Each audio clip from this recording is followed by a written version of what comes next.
அஸ்ஸலாமு அலைக்கும். வெற்றிகள் பலவிதம். ஒரு விளையாட்டு வீரனின் வெற்றி என்பது அவர் அந்த வெற்றி கோப்பையை அடைவதுதான். ஒரு மாணவனின் வெற்றி என்பது அவர் விரும்பும் அந்த மதிப்பெண்களை அவர் அடைவதுதான்.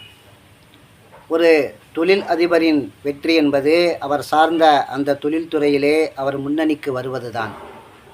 ஒரு அரசியல்வாதியின் வெற்றி என்பது அரசியலில் அவர் விரும்பும் அந்த பதவியை அவர் அடைவதுதான். இப்படி வெற்றிகள் பலவிதமாக இருக்கின்றது. ஆனால் திருமறை கூறும் மகத்தான வெற்றி என்ன தெரியுமா? இந்த உலகம் அழிந்த பிறகு இறைவன் ஏற்படுத்தக்கூடிய அந்த தீர்ப்பு நாளிலே எவர் தன் செயல் ஏடுகளை தனது வலக்கரத்தில் பெறுகிறாரோ அவர் மகத்தான வெற்றி அடைந்து விட்டார் என திருமறை கூறுகின்றது.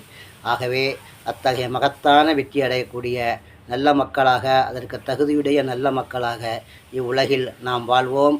அஸ்ஸலாமு அலைக்கும்.